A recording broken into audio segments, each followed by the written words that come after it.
Welcome to Dave's Car Part 2. In this second of three collections of narrated slideshows, we're going to cover the suspension and then the bodywork. So to start with, you have the frame of the monocoque tub, and we need to create the suspension pieces to make it work right. So these are the lower A-arms, and this is the anchor for the upper A-arm. And you'll see it's welded on, tacked, and it's welded all the way around the seams. And there's a threaded collar that goes in each side.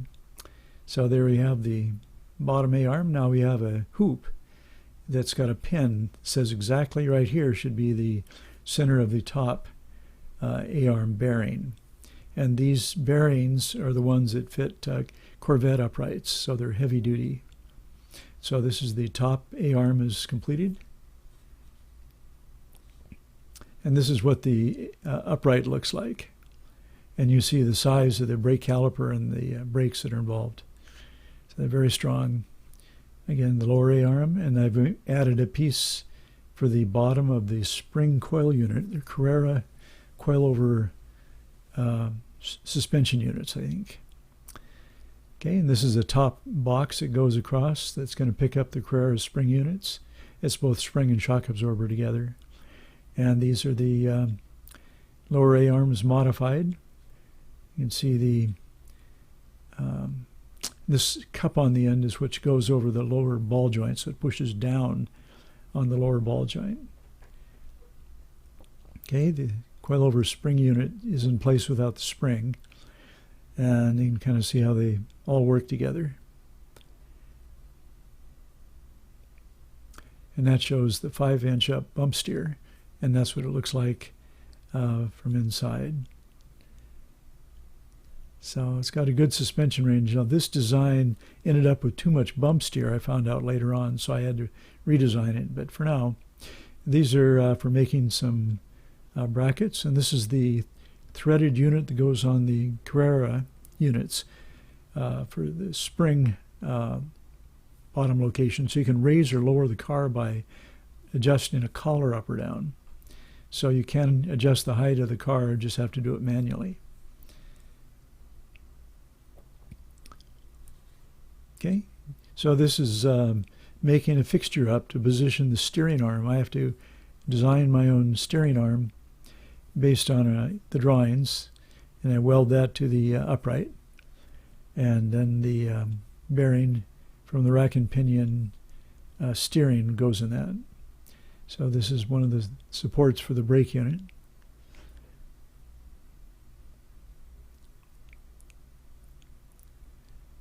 And it's positioning the plywood guide, and this of course was the rack and pinion steering. And you can see it, steering arm in position there.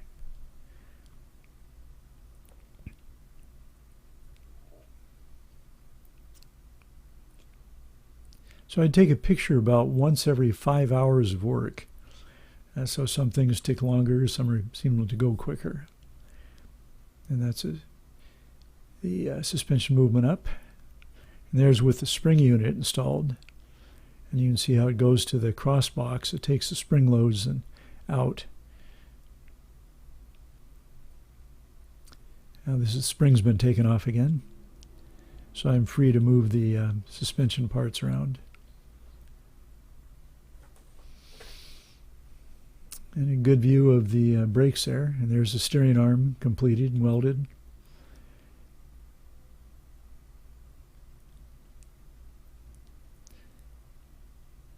These parts have to be strong, and they have to give an accurate movement. And there's the upper A-arms, they call them, and with the extra brackets for the anti-sway bars that we'll be adding here in a little bit.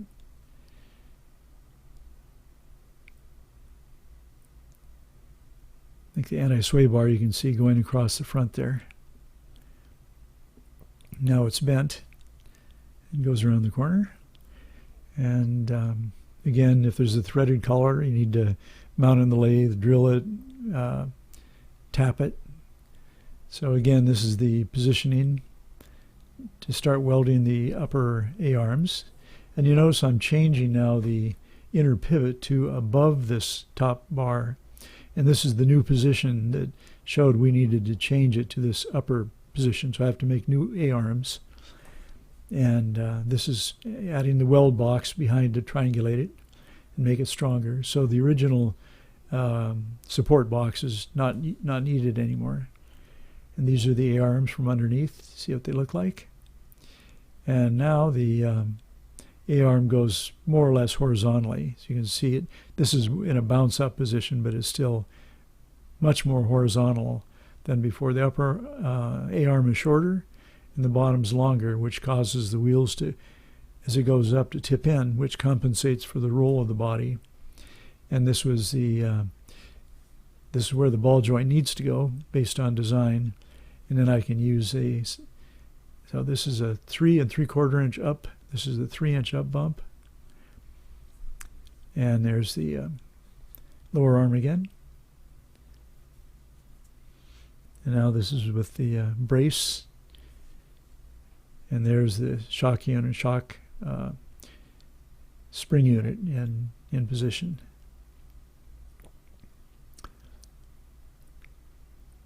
Okay, so this is straight out. This is the ride position at 0, so you can get an idea what it looks like when the suspension is at rest position. Now here the brake line's been added.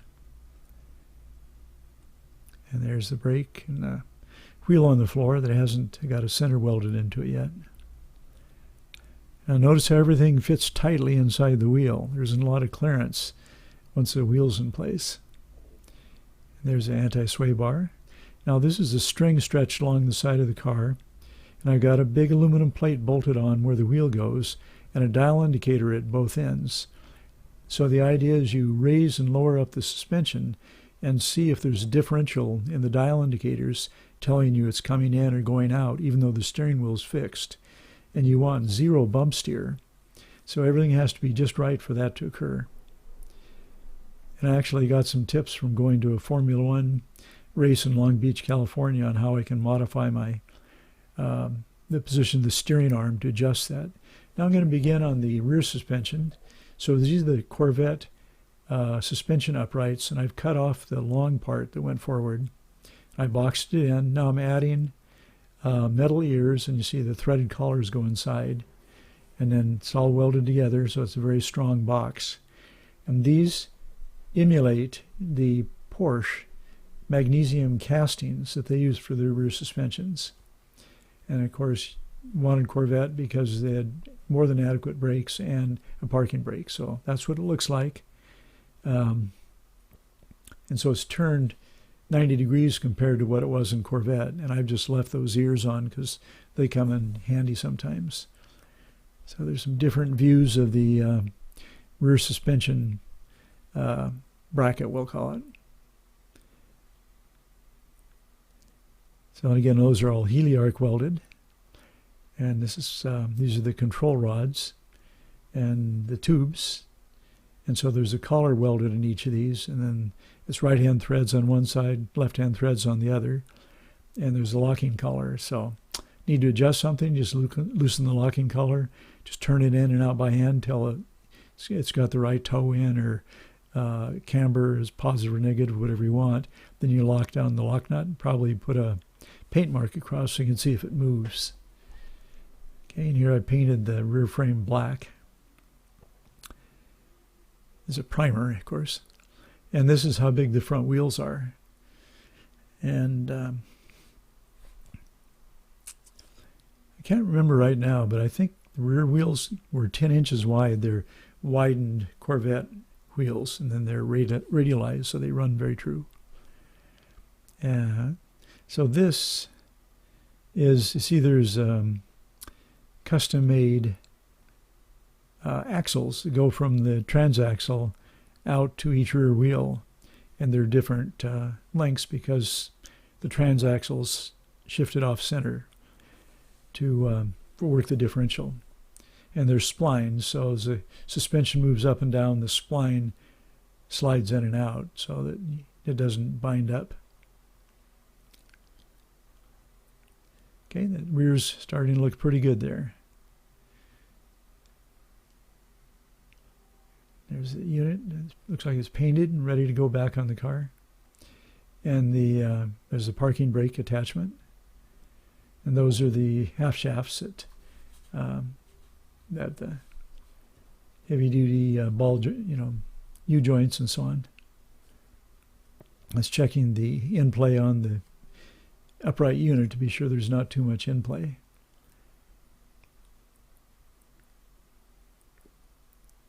Okay, and this is part of the shifting bracket.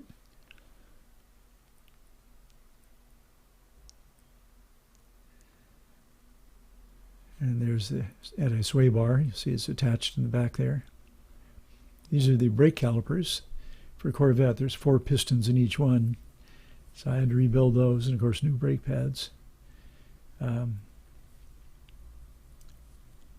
they're ventilated, which really helps cool a brake, if you use it. The brake lines are braided stainless steel with a Teflon core, a Teflon hose core. And the fittings are all AN, Army Navy spec. They use a different type of flare. I think it's 37 degrees. And they use a special, so they're military aircraft surplus, basically. So here's the sheet metal.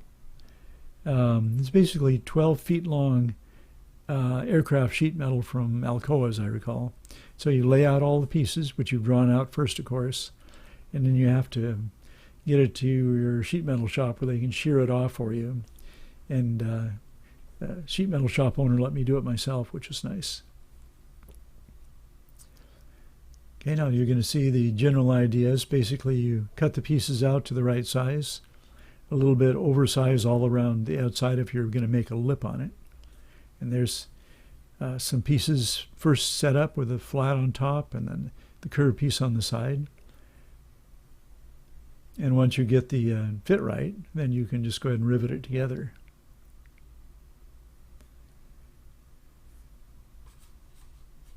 Many pieces in the body. So this is the front fender top cover with the slots, and this is the back bodywork side cover, which you see nearest you.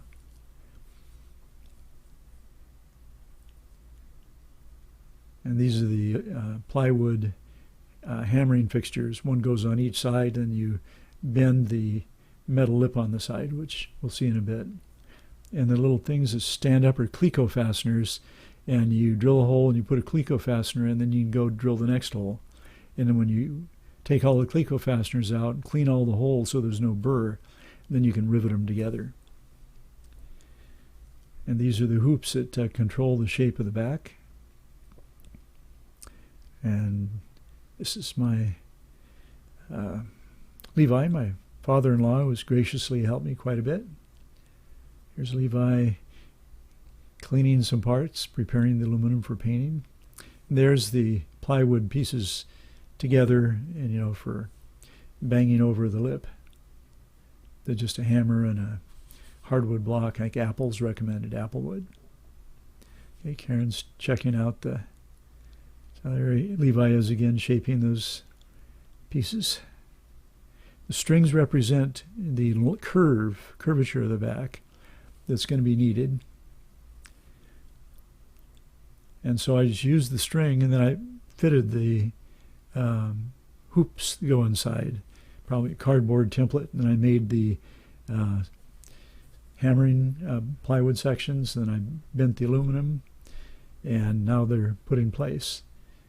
So it's interesting that it's like an aircraft structure. So once this back is done and the top's done, you can tip it up on the bearings, and one man on each side try to move the two sides, and you can't. It's just rigid as all get out. And I can't remember now the weight of the bodywork, but it's very light.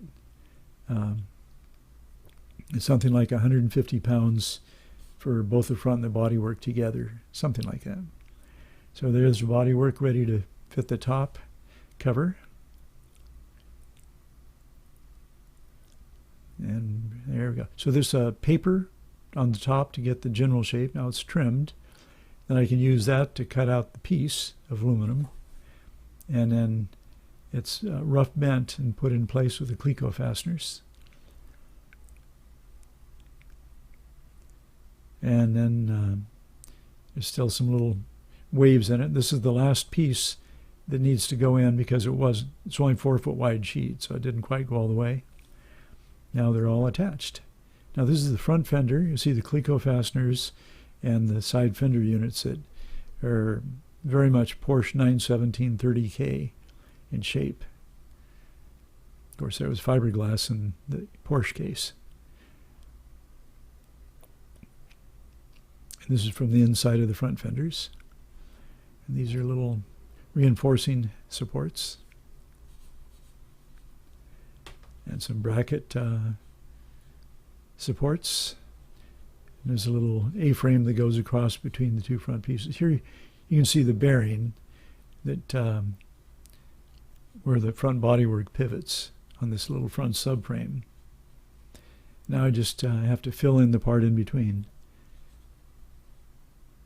Checking it out. So the vision's over the fenders. It's really kind of a fun view as you're driving. Okay, there's fenders getting fitted closely.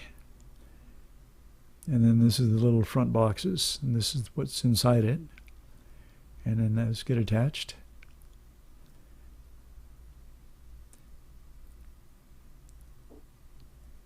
Oh, it's Karen. And this is early days in fitting the front bodywork. Now these two middle parts, there'll be a concave and a convex shape, but they're just roughly put in place now.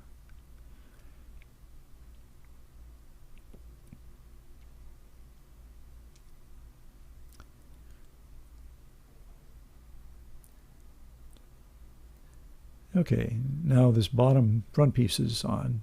Now the top piece is on. And the windshield's in the approximate finished position.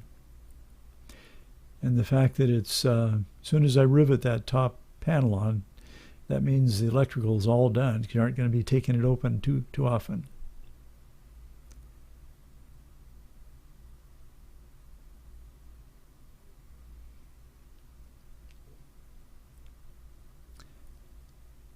All right, this is the final piece in the front. Now there's going to be cutouts in the back of the fenders on the top. So I'm starting to lay that out. It's curved from the back bodywork. And looking down the side, you can get the idea. The airflow probably generates quite a bit of downforce because of this swooping shape in the back here.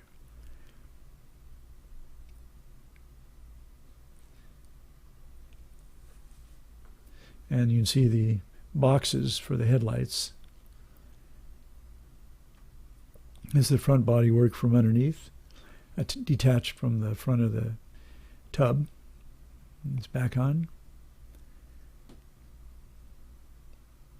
And the front opening is going to be the radiator units that actually is used to cool the oil.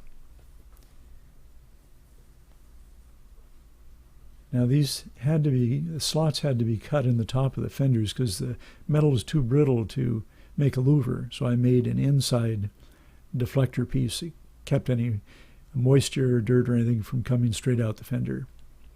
Now it's time to do the doors. They're going to be gull wing doors. So I've just used a conduit bender to bend the pieces in the right shape. And they also pivot on two bearings made up. So it means they could be removed with 2 bolts.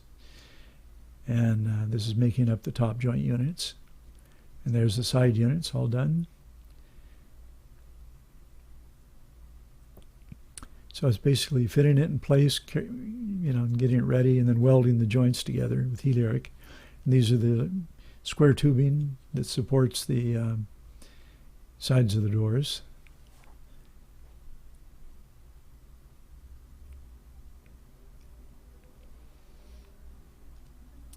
And that's what the door looks like open.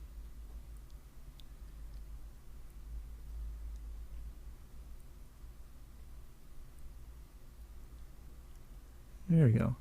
So this, notice here there's 2 lifts been added.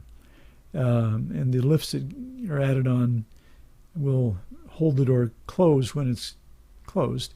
And it goes to a neutral point, and then it'll open the door for you. I think they're Chevy Vega back liftgate doors, as I recall.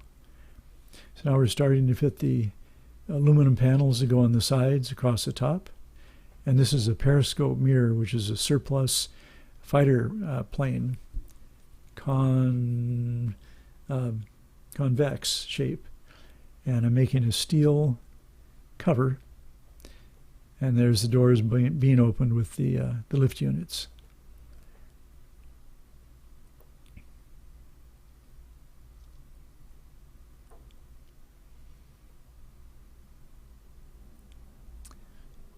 Okay, that's the bodywork all open and the doors open.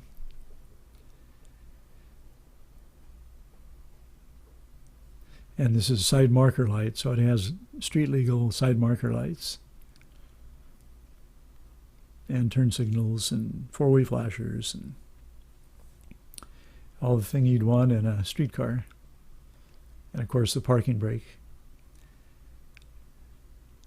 Windshield wiper, windshield squirters.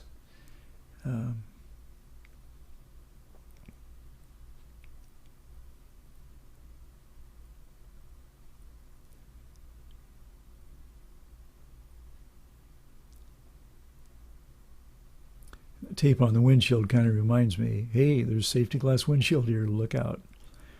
Okay, you can kind of see how there's a seat shape built into the monocoque tub. So they got the aluminum around the windows, and the windows are just a thin Lexan window that's riveted in. So on the side of the body unit, they have these scoops, or NACA duct, N-A-C-A, and they slow down the airflow and then duct it in for the air cooling for the engine. And that's what it looks like as it's starting to be installed in the rear fender units. And this is the little duct for the exit here from the front fenders. So after it goes through the radiator, little radiators, it comes out and exits. And these are for the headlights that go into the front. They're there. There's a regular high-low headlight unit. And there's the back cover, and there's the little radiators. And horn, of course, it's a truck air horn, electric horn. So when you hit the horn, people notice it. Here's the sheet metal covers as they're being designed and built. And the regular headlights, and then the high beam headlights are Marshall lamps, like you see here. And that's with a 55-watt bulb, which is street legal. And a 100-watt bulb is what they use at Le Mans. And when you turn those headlights on, it just goes two beams right down the highway as long as you can see, just very focused beams going out front. It's kind of fun to see that. Little rear view mirrors that go on the fender corners. And this is the open area in the back of the fenders. So I'm using Ford Mustang 2 turn signal units. And they're about the right size, and they have, you know, the backup lights and, you know, turn signal lights and the running lights and brake lights and all that. So just fitting them.